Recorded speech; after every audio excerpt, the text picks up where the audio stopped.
మా ఆడబిడ్డల చేతుల సిల్లి గవ్వ లేకుండా చేసిండు. మనం వచ్చినాక 27,000 కోట్ల రూపాయలు ఆడబిడ్డల చేతుల పెట్టి మీరు వ్యాపారం చేయండి, మీరు కోటీశ్వరులు కాండి అని 27,000 కోట్ల రూపాయలు ఇవాళ జీరో వడ్డీతో మా అక్కల చేతుల నగదు ఆడుతుంది. ఇవాళ బస్సులో ఉచిత ప్రయాణమే కాదు, 1000 బస్సులకు మా పొన్నం ప్రభాకర్ గారు ఆడబిడ్డలు యజమానులను చేశారు. ఆర్టీసీకే బస్సులు పెట్టి ఇవాళ మా ఆడబిడ్డలు నడిపించే పరిస్థితి వచ్చింది. ఇవాళ జిల్లా కేంద్రాలలో పెట్రోల్ బంకులు ఇచ్చి వ్యాపారం పెట్టించినాం. ఇవాళ సోలారు విద్యుత్ అదాని అంబానీల కాదు, ఆడబిడ్డలు కూడా సోలారు విద్యుత్ ఉత్పత్తి చేస్తారని ఈరోజు సోలారు విద్యుత్ ఉత్పత్తి కేంద్రాలను 1000 మెగావాట్లు మా ఆడబిడ్డలు పెట్టి ఇవాళ రాష్ట్ర ప్రభుత్వంతో వ్యాపారం చేస్తారు. ఇవాళ చాలా మంది యువకులు చదువుకున్న వాళ్ళు శిల్పారామం చుట్టూతా మైక్రోసాఫ్ట్, ఇన్ఫోసిస్, విప్రో లాంటి పెద్ద పెద్ద ఐటీ కంపెనీలు ఉన్నాయి. ఆ పక్కనే ఆడబిడ్డలకు 100 కోట్ల రూపాయల భూమి ఇచ్చి 150 స్టాల్స్ శిల్పారామం పక్కనే పెట్టించి వాళ్ళు తయారు చేసే వస్తువులను ప్రపంచానికి అమ్మేటట్టు ఈరోజు అవకాశం కల్పించినాం. ఇవాళ ఇక్కడ ఉన్నోళ్ళు ఎవరైనా మా అక్కలు తయారు చేసే నిర్మల్ పెయింటింగ్స్ కావచ్చు, చేతితోని తయారు చేసే వస్తువులు కావచ్చు, ఆన్లైన్లో అమెజాన్లో ఆర్డర్ పెట్టడానికి ఇవాళ మా అక్కలు తయారు చేసిన వస్తువులు ఆన్లైన్లో ప్రపంచానికి అందుబాటులోకి తీసుకొచ్చినాం. ఇవన్నీ మా ఆడబిడ్డల ఆత్మగౌరవం పెంచడానికి మేము చేసిన ప్రయత్నం కాదా అని నేను అడుగుతున్నా. ఇవాళ ఒక పక్కన రైతులు, ఇంకొక పక్కన విద్యార్థులు, మరో పక్కన నిరుద్యోగ యువకులు, ఇంకొక పక్కన ఆడబిడ్డలకు ప్రతి విషయాన్ని అడిగి తెలుసుకొని వాళ్ళ సమస్యలు ఒకటొకటిగా పరిష్కరించుకుంటున్నాం. 10 ఏళ్ల నుంచి తెలంగాణ రాష్ట్రంలో నీ పీడ బట్టి, నీ చీడ బట్టి సమస్యలు పేర్కపోతే ఒక్కటొకటి పరిష్కరించుకుంటూ వస్తున్నాం. ఆ ఏళ్ళ మేము అధికారం ఇచ్చినప్పుడు 70,000 కోట్ల అప్పు ఉంటే 10 ఏళ్లలో 8,11,000 కోట్ల రూపాయల అప్పులు మన నెత్తి మీద మోపిండి అయ్యగారు. పోయి ఫామ్ హౌస్లో వండుకున్నాడు, నీ సావు నువ్వు సావని.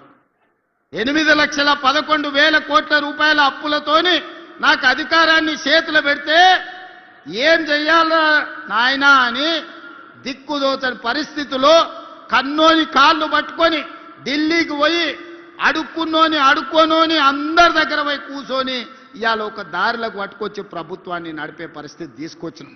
ఒకటొకటిగా అప్పులు కట్టుకుంటూ వస్తున్నాం. అసలుకు మిత్తికే ఆయన చేసిన అప్పులకు మిత్తి కట్టనికనే నెలకు 5-6 కోట్ల రూపాయలు కట్టాల్సి వస్తుంది. సంసారం దివాలా దీపించిండు, బజార్లో ఇజ్జత్ లేకుండా చేసిండు, సిల్లి గవ్వ ఉట్టకుట చేసి రాష్ట్రాన్ని ఆడ పడేసిపోయి ఫామ్ హౌస్లో వండుకున్నాడు. నీ సావు నువ్వు సావుపో, ఇక నేను రాను బడికే రానంటాడు. నెల మాత్రం జీతం తీసుకుంటుండు, దానికి మాత్రం ఏం తక్కువ లేదు. వెనకటికో పెద్ద ఆయనే చెప్పిండంట, మందేమో ఎప్పటోళ్ళనే మూలుగూడనేమో మున్పటోళ్ళనే అని. మందేం తగ్గలే, మూలుగూడ కూడా తగ్గలే. అది అట్లనే ఉంది, ఇది ఇట్లనే ఉంది.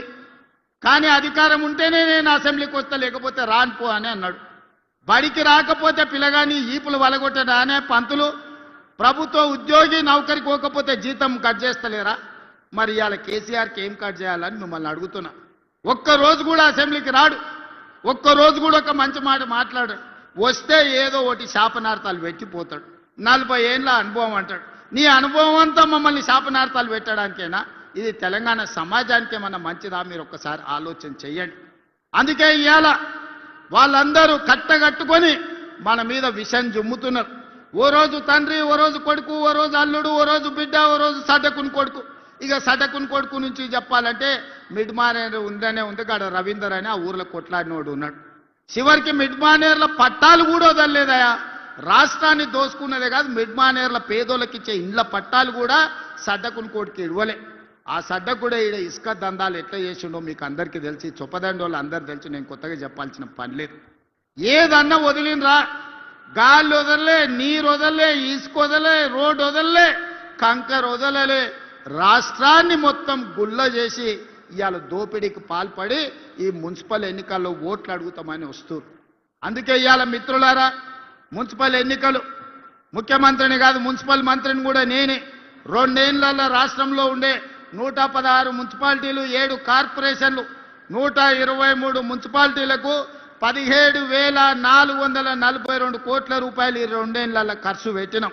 ఇవాళ ఉత్త కరీంనగర్ జిల్లాలో ఉన్న మున్సిపాలిటీలు మొత్తానికి కలిపి 15 ఉంటే, 2 కార్పొరేషన్లు, 13 మున్సిపాలిటీలు ఉంటే దాదాపుగా 2778 కోట్ల రూపాయలు ఈ మున్సిపాలిటీలకు ఇవ్వడం జరిగింది. ఒక్కొక్క దాని లెక్కలు కూడా